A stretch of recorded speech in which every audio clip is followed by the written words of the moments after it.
वीरान मंदिर के हिस्सा 6 में खुश आमदीद। रशीद की माँ उस औरत से फारिग होते ही दोबारा तांगा पकड़कर घर वापस लौट आई। तावीज़ उसने अपने दुपट्टे के साथ बांध लिया था और घर में दाखिल होते ही वो सीधे अपने कमरे में घुस गई।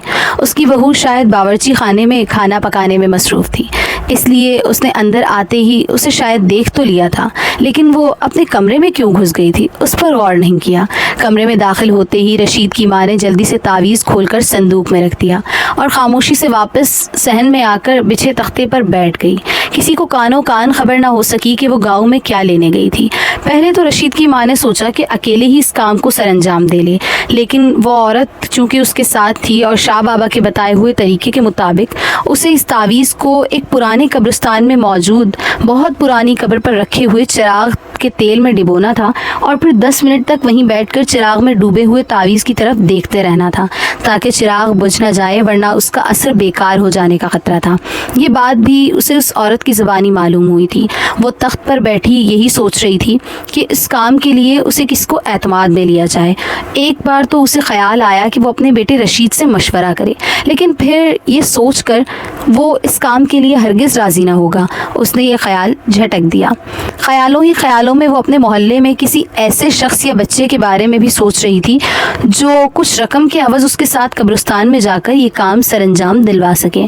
अभी वो इसी शशोपंज में डूबी हुई थी कि यकदम छपाके की तरह एक ख्याल उसके दिमाग में उभरा और उसे मोची का चेहरा नज़र आने लगा। उसकी जवान बेटी की शादी नज़दीक थी और अभी पिछले ही दिनों जब वो अपनी चप्पल जुड़वाने उसके पास गई थी तो बातों ही बातों में उसने जिक्र किया था कि उसे पैसों की सख्त ज़रूरत है और उसने अपनी बेटी के जहेज़ के लिए एक बड़ी पेटी ख़रीदनी है। ये जिक्र करते हुए उसकी आंखों में आंसू भर आए थे। ये ख्याल आते ही उसने मोची को इस काम के लिए राज़ी करने का सोचा। अभी वो इन्हीं सोचों में गर्क थी कि उसकी बहू ने उसके सामने रोटी यूं लाकर रखी जैसे जेल में कैदियों को खाना दिया जाता है। उसने खून के घूंट भरते हुए उसकी तरफ देखा और रोटी की चंगीज़ में रखी हुई रोटी खाने लगी और दिल ही दिल में उससे पीछा छुड़ाने का फ़ैसला कर रही थी। दिलजीत सिंह बहुत खुश था क्योंकि ठीक 2 दिन बाद उसकी शादी अपनी पसंद की लड़की प्रीत कौर से होने वाली थी। प्रीत कौर वहाँ की एक मुखिया राधर सिंह की छोटी बेटी थी। उससे बड़ी 2 बहनें और थीं जो अपने अपने घरों की हो चुकी थीं और बहुत आसूदा ज़िंदगी गुजार रही थीं और अपने घरों में बहुत खुश थीं। कोई भाई था नहीं, इसलिए छोटी होने के नाते प्रीत को इसकी सबसे लाडली थी। ख़ानदान भर के सब अफराद उसे प्यार भरी नज़रों से देखते न थकते थे। भगवान ने उसके नैन नक्श और रंग रूप भी ऐसा दिया था, वो जो कभी एक बार देखता तो बस देखता ही रह जाता। इतने हुस्न की बदौलत भी प्रीत बाअखलाक और अच्छी लड़की नज़र आई। ख़ानदान भर के वो अफराद जिन्हें कभी उसे देखने का इत्तफाक ना हुआ था उसकी पाकदामनी की कस्में खाते थे। इसमें शक वाली कोई बात नहीं थी क्योंकि प्रीत कौर हकीकत में एक बहुत मासूम और पाकदामन लड़की थी। उसकी इन्हीं अच्छाइयों की बदौलत ख़ानदान भर में उसे कोई बहू बनाने का ख्वाहिशमंद रहता था। बहुत से लोग तो इस सिलसिले में कई बार रिश्ता भी भिजवा चुके थे, जिनमें बहुत से डॉक्टर, इंजीनियर और बिजनेसमैन थे। लेकिन कहते हैं ना कि जोड़े आसमानों पर बनते हैं, इसलिए हर बार कोई ना कोई रुकावट खड़ी हो जाती और इसके घर वालों की तरह से तो सोचने का वक्त लिया जाता, फिर फ़ौरन इनकार कर दिया जाता।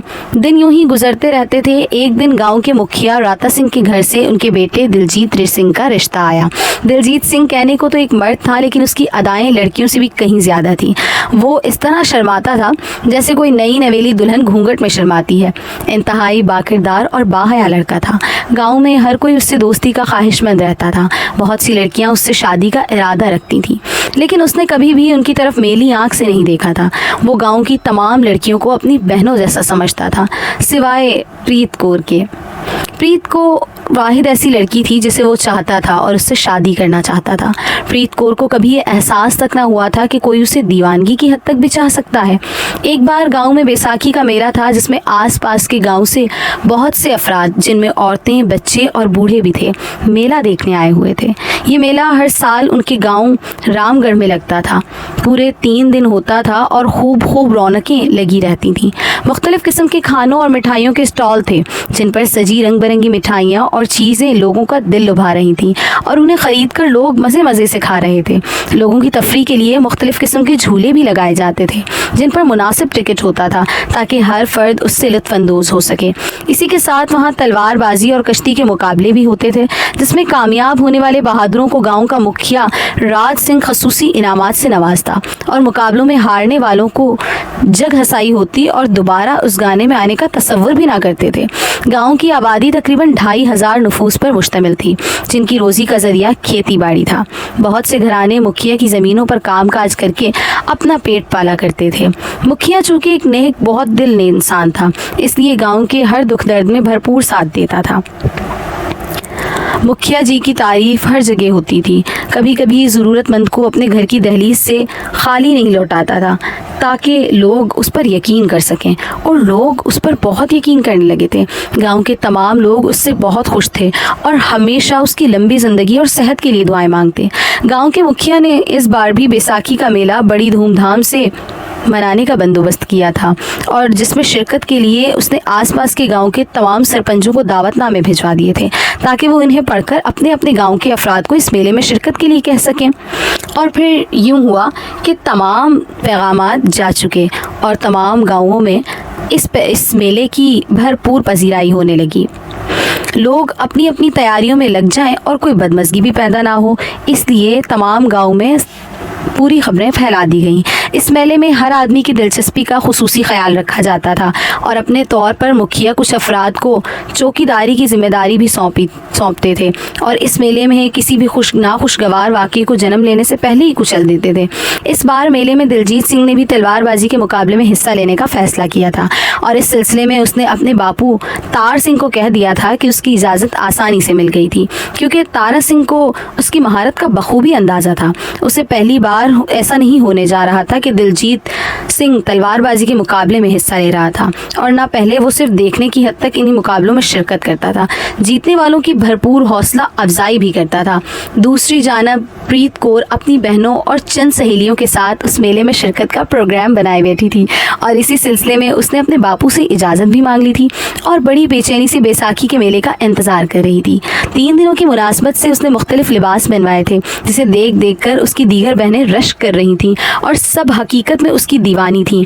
उन्हें अपनी बहन प्रीत कौर से बेइंतहा दिली लगाव था। यही वजह थी कि शादीशुदा होने के बावजूद बाकायदगी से उससे मिलने अपने मैके से आती रहती थी।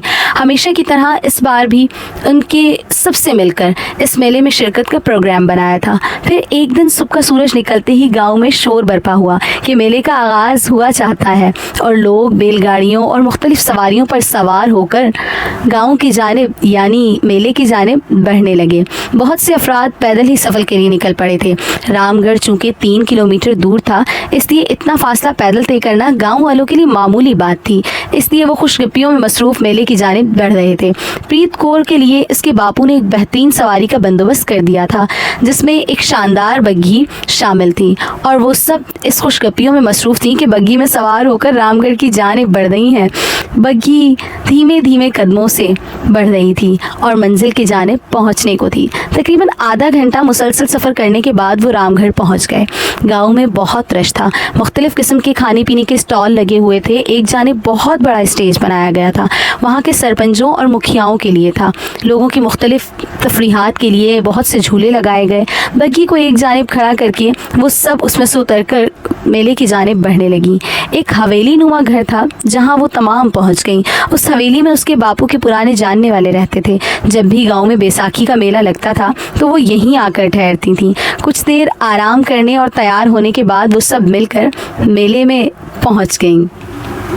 Please like, comment and subscribe the channel Shehzad Khan Horror Stories and thanks for watching.